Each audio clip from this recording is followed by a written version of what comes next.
From Interior Alaska's most trusted news source, this is the Fbx Evening News. Good evening, Fairbanks, and thank you for joining us. I'm Stephanie Woodard. Daryl Clark has the evening off. Now, leading our news this evening. The Elder and Youth Conference wrapped up yesterday, and today in the Interior, the Alaska Federation of Natives Convention kicked off. News Center 11's Tyson Paris-Hansen has more in this report. The annual Alaska Federation of Natives Convention opened the day with dancing and speeches. Jerry Isaac, president of Tanana Chiefs Conference, said it will be his last year as president. His job ends in March. I did all I can to try to cooperate and coordinate with all interest groups since I got to TCC as president. There are some successes, there are some challenges that remain to be overcome. This year, AFN's theme is Traditional Native Family Values. In Governor Sean Parnell's address, he focused on the theme and said his administration has worked to increase safety in villages.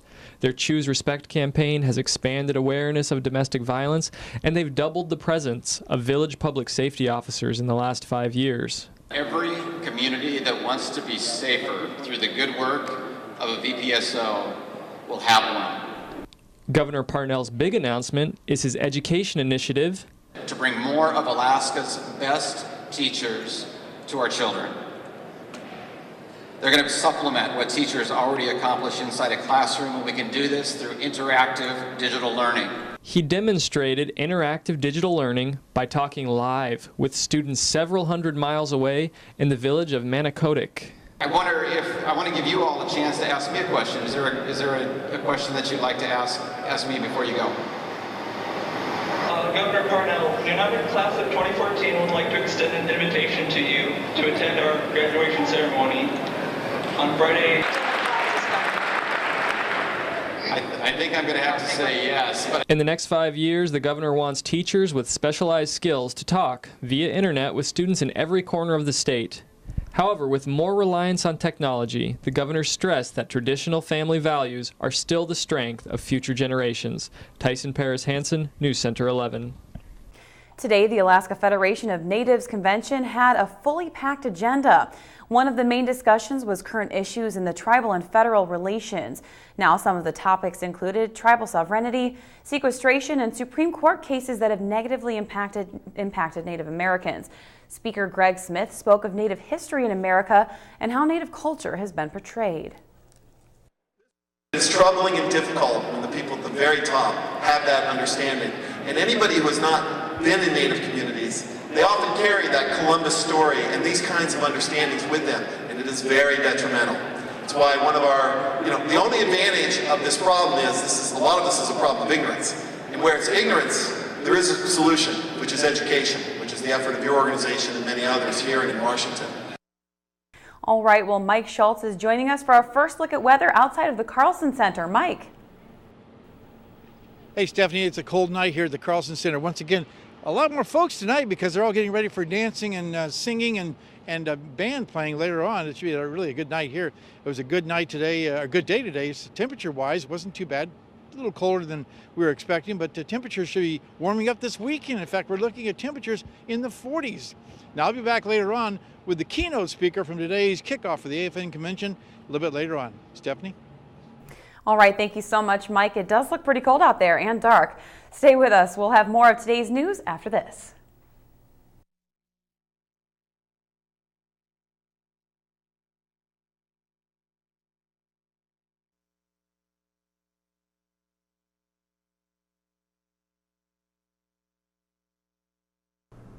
And welcome back. The Department of Transportation has hired a contractor that will attempt to redevelop the Fox well that stopped flowing earlier this month.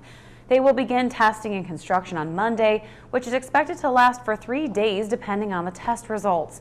The intent is to clean screens and start the flow again with pressurization to clear any natural debris that might have built up over the years if that's what caused the well to stop flowing in the first place. The entire parking lot outside the water station will be closed during the construction time. Fairbanks International Airport will be receiving a new and unique decoration on Monday. An airplane owned by Carl Ben Eielson will be hung from the airport for visitors to see. Students and volunteers with the University of Alaska Fairbanks Aviation Department helped to completely restore the plane flown by Eielson. The 1923 Curtiss JN-4D or Jenny airplane took nearly 6 years to restore and will be installed in the airport by the Alaska Department of Transportation, the Experimental Aviation Association, and Davis Construction. All right, well, today we start our new series of Fairbanks Flavor. And this week we are joined by Lisa Gambardella in the kitchen as she features her chicken balsamic recipe. Hi, welcome to Fairbanks Flavor. I'm Lisa Gambardella, and this is my kitchen at Gambardella's Pasta Bella. Today we're making a delicious Italian-American dish called chicken balsamic. It has some easy ingredients that you'll find in most any kitchen. We're going to start by dredging some chicken breast in flour. That's going to help with a lot of things, picking up flavor, and it's going to add body to the sauce. Make sure your pan's hot when you add the chicken. Make your chicken breasts even so they'll cook evenly. You got a nice sizzle in your pan. I'm going to put some salt and pepper, always. And sear the chicken on both sides. You'll give it a little more time in your kitchen than I'm giving in mine. This is a dish that my sister Rita came up with on our menu, and it's always been a favorite for everyone. Now we're ready to add some balsamic to the pan.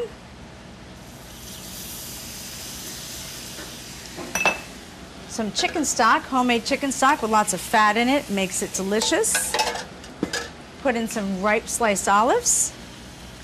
Those are nice and buttery, gives it some fatness. And these delicious tomatoes are going to give you a break in the flavor and add a little acidicness to balance out the delicious olives. After you let it reduce, it's going to look like this. Has a nice glossy brown color, and to give a little more gloss, I'm going to add a little butter right at the end. And there is your chicken balsamic. Easy to prepare. Try it at home or come to Gambardella's. Thank you very much. Buonasera. Brought to you by Gambardella's Pasta Bella.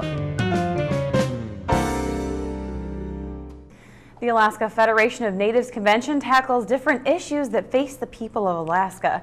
During the convention, thousands travel to attend and speak about the topics. Now this year, the Elders and Youth Conference hosted different speakers and dance groups who shared their culture with Fairbanks. We have more now, and that's Interiortainment.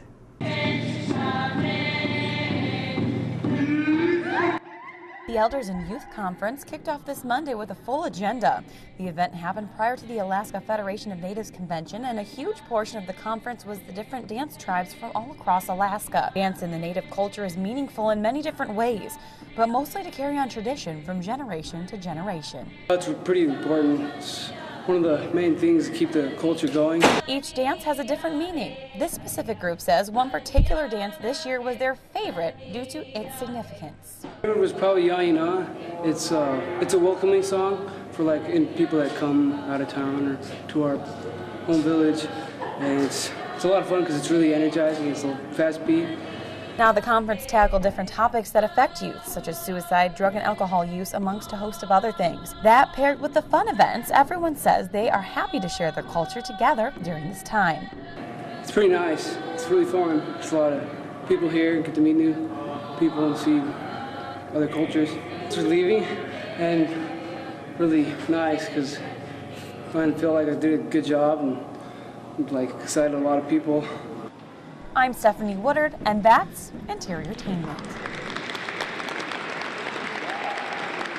All right, well, speaking of the AFN convention, today it kicked off, and Mike Schultz joins us again from the convention at the Carlson Center. Mike. Hey, Stephanie, as we said before, there's a kickoff today for the AFN convention, and among the very prestigious speakers we had a keynote speaker. I'm here with Mr. John Echohawk, who is the Executive Director for the Native American Rights Fund. Welcome to Fairbanks to begin with. Thank you, Mike. Good to be here. And what was your main speech that you wanted to convey to the audience today? Well, I'm the Executive Director of the Native American Rights Fund, which serves as a National Indian Legal Defense Fund, and we've been litigating Indian rights cases all across the country for 43 years. We're still doing that, but it's become more difficult in recent years because of the change in the makeup of the Supreme Court, we're just not able to win as many cases up there as we used to. So that's the message I delivered today. And what do you hope that the younger group of the people takes from what you spoke about today? Well, I hope they take away the fact that our people have lots of rights as Native people, and they need to be asserted, but we need to be very careful to try to resolve them through litigation. Maybe there's other ways we can do that without resorting to courts, and that was really the message I brought, is there's more than one way to protect our rights. We just have to be careful these days when we go to court. Now, as far as Alaska itself is concerned, the government here works pretty well with you, don't they? That's great, yes. We need state governments to recognize tribal rights and the rights of tribal governments, and even though there's some issues there's still disagreements on today, I think there's been progress over the years, so that's a great development. Well, thank you very much for being our guest tonight, and enjoy the rest of your stay here in Fairbanks. And we'll have another interesting guest tomorrow night as the AFN convention continues. Back to you, Stephanie.